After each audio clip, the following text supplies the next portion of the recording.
Hey guys, Miss Young here. Just going to put together some instructions for how to create the spreadsheet from one of the exercises. It is going to be the one for flat rate loans.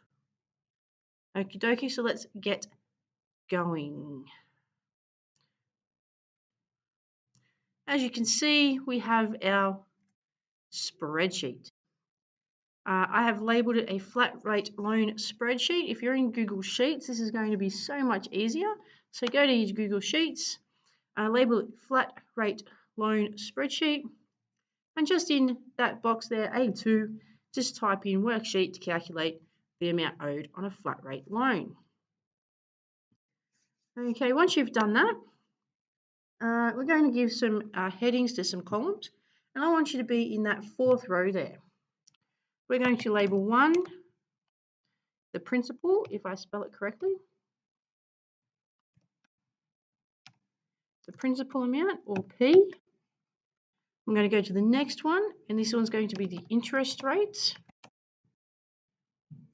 or I. Oh, actually, this one's R. All right, so that's the one that's the decimal. We're going to have time, or N, so that's the number of time periods. And across to the next one, we're going to have interest. This one is the I one, so this is the actual amount of interest paid. And across to the next one, the amount. So this is the actual final amount that is owing on that flat rate loan. Okay, so we're going to start here in A5. What I'm going to do is I'm going to give the principal amount here to be $100,000. Okay, $100,000. My interest rate is going to be 8%. Number of time periods, I'm going to have 20 time periods. I'm going to fill out a couple more ones. I'm going to go for 200,000, 300,000 and 400,000, all with the same interest rate, all with the same number of time periods.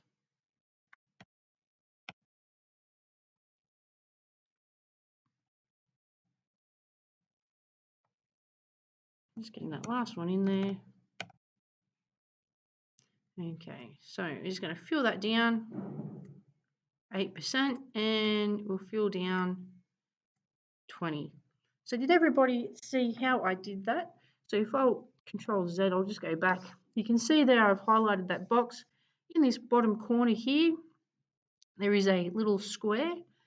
Run your cursor over that square, and it makes a little cross, and then you left click and just drag. Hold that button down while you're left clicking. Don't let it go until you're ready to finish. Let it go, and there you go. It's all nice and filled in for us. Okay, so what we're going to do here, we are going to add some formulas. Formulas are really good in sheets. It makes the sheet actually do some work for you, which is excellent. So we're going to use the following formula. We are going to equal. So whenever we start a formula, we need to start with the equal sign.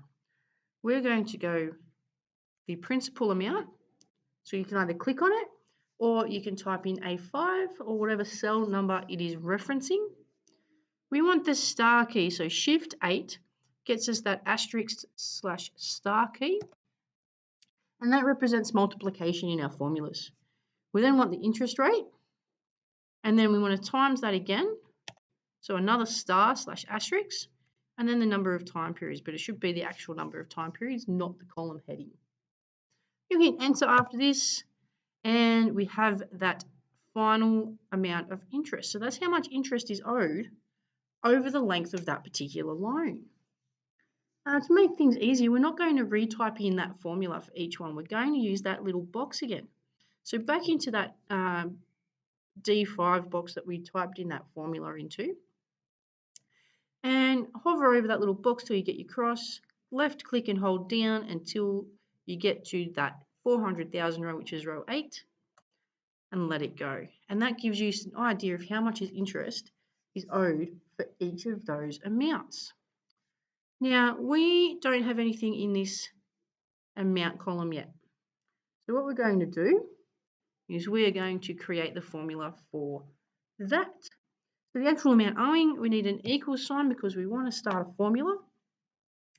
We're going to have the principal, and we're going to have plus. We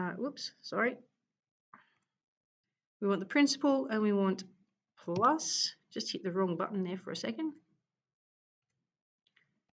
All right, we want that plus button, plus the interest, hit our equal sign, and Bob's your uncle. That's the total amount owed for that loan. Same deal there, use that little square, left click and hold, drag it down to the bottom. And that's how you do that spreadsheet. I think that's a pretty easy little spreadsheet to do. You can click that out. Really good thing about Google Sheets is that it saves it automatically for you. Now we can do a couple of other things with this spreadsheet. We can change the interest rate amount. So we can change this interest rate. We can make it from 8%. Let's change it to 4%. And it is a lower interest rate amount.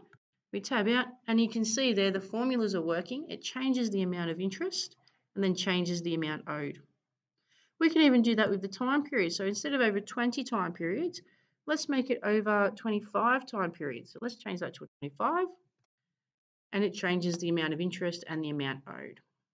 Okay, so that's where some of the power of our spreadsheets comes from. So that's how that works. You can have a play around with yours, see how it's going. You can do some different amounts, different interest rates, different time periods, and it will do all the work for you. You can even extend that past those 4 amounts. Okay, so hopefully you were able to get that done and it works all for you.